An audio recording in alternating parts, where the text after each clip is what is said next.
So, David, last time we heard the author launching into this little homily about Christ's death and Yes, exaltation yeah. as equivalent to or somehow related to the action of a high priest on Yeah. Yom Kippur. And we saw him relating it to the Jeremiah quotation, the promise of a new covenant, right? Absolutely. So he continues with the image of Christ entering heaven with his blood and at the end of chapter 9. And then talks about the once-for-all sacrifice of Christ in chapter 10. What exactly is going on with all of this? A huge set of questions, and let me just give a few indications of what I think is happening, and then ask you to kind of elaborate and help us think it through. Very important is the sense that we've seen so many times that while the old was good, something new and better has come. That the sacrifice of the high priest, the sacrifices of the animals, had their own place and their own time and their own validity, but now in the coming of Christ we have moved to a better covenant, a better kind of worship, and finally a better kind of behavior. So that instead of the blood of beasts and animals and so forth, what we now have is the blood of Christ, which I read not so much in the terms of this book, which is so full of stress on his obedience and faithfulness, not so much as talking about expiation or an offering to placate God, but that Christ has brought his whole life as an offering into the presence of God, and therefore, one, atones for us, brings us into the presence of God, but also, as we've seen several times, becomes a kind of example of perseverance and faithfulness for those who come afterward. And I think there's a sense that we have now entered into this world of the new covenant. We're there because there's been a new priest who has brought us there, and because we are in that new world, we follow his example in bringing our lives to God as well.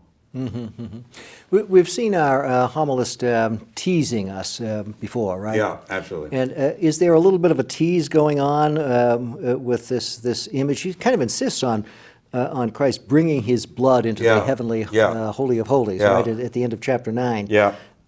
Insists on the once-for-all character of it, and hence the ideal oneness here. Yeah. But what kind of image is this? How does blood get into heaven? How does blood get into heaven, Harry? Well, I don't think it does, you see. Yeah.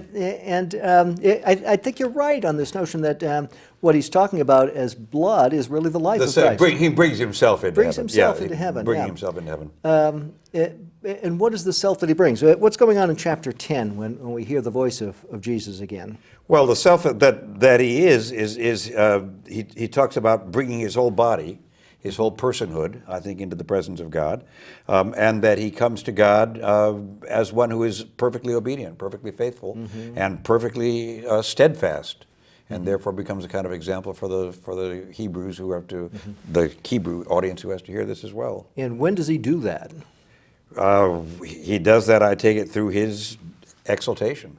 But what about... You find another word for me. In chapter 10, verse 5, it says, when Christ came into the world. Oh, I see, with the incarnation. Man, the consummation is with the exaltation, but the actual reparation, the actual reconciliation begins with the incarnation. Right, and I guess I'm wondering then about the relationship between what chapter 10 is saying, which gives us a portrait of Christ being totally faithful to God, using the words of a psalm. This is the second time we've heard Jesus speak using the words of a psalm. Right. And this is where the reality is that casts a shadow back onto the law. Right. Right? Yeah. So the light is now in this present reality. The law has now become the shadow. So we've got kind of the whole thing in reverse. Right. And all the imagery he's been using up till now has had a kind of Platonic flavor to it, where reality was in heaven. Yeah. So now we flip it and say, the way we live our earthly lives, the way we are incarnate bodies, I think that's, becomes a way of reflecting back and illumining the heavenly promise. That's right. That's the way I take it. Yeah, and that's very helpful. You see, I think at the end of chapter 9, he's completed this setup, which operates in these Platonic, Philonic categories of a heaven and earth dichotomy. And you expect the reality to be in heaven, but where things are one and unified and all of that good stuff. But as I say, as you just said, he flips it in chapter 10, verses 1 through 10, and puts it on earth. It's the incarnate Christ who is presenting himself to God with the whole of his life in the words of this psalm. And the way I like to think of this psalm is this is Jesus' response to his call to be a priest, issued back in chapter 5. Here's my body. Psalm 10, verse on earth, incarnate. Right.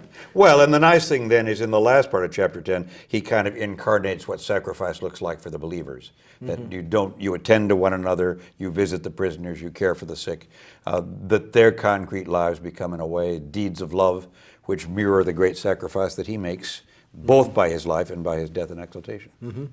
One other theme that I note in here that we've had a little bit all along, but at the end of chapter 9, talks about waiting for Christ. At the end of chapter 10, he talks about yet a little while and I will come again. So that we do have in Hebrews what I think is really quite typical for the first century Christian person, that there are ways in which the gifts of God's mercy are present among us in the life of the church and in the way we deal with each other.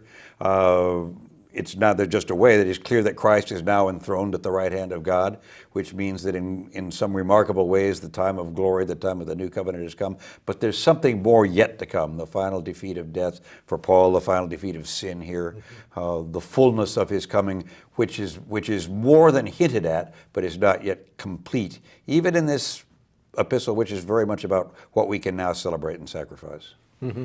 Yeah, there definitely is an eschatological hope, and that's going to loom pretty large in these latter chapters. We hear Jeremiah again in chapter 10, verse 16, in sort of this summary paragraph that brings the homily on the Day of Atonement to a conclusion.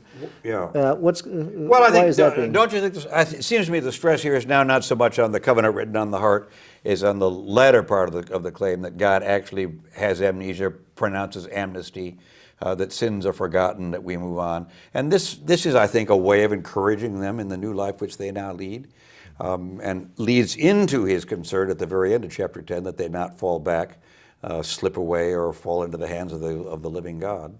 Which brings me back to my question to you. Is chapter 10 any more than in our earlier chapters an indication of a genuine crisis that he can name, or do we have kind of limiting cases? Don't be apostate, don't fall into God's angry hands. It's not that I can tell you that Maud and Charlie have been doing this. I just want to warn you not to get into that mode. Yeah, I think it's the latter. It's certainly not as strongly worded a warning as the warning was in chapter 6. Right. But they're words of warning. Yeah, they're words of warning, and our author wants to take those seriously. And people might fall out of this covenant relationship. But he certainly hopes for more than that. And does so on the basis of the experience of the congregation. Very good. That he cites in verse 32 and following. Well, and the final word is comfort. This is who we're not. We're not the shrinkers, backers. We are those who are keeping the faith. Not you have lost the faith, but I know who you guys are. You're those who keep the faith, which is good news, comfort. And he's going to issue some more comforting words in the chapters to come. Yeah, that's right. This Little parenthetic section ends on a word of hope. And talks about faith. In fact, what we have in all of this paranesis is the triad of faith, hope, and love.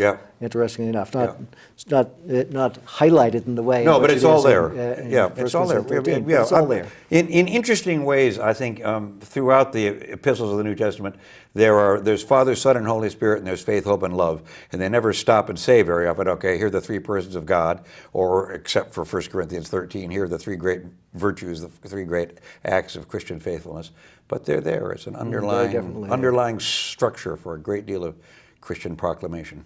It's interesting that in what follows, we're going to be concentrating a lot on faith. A lot on faith. And a little bit on hope. Yeah.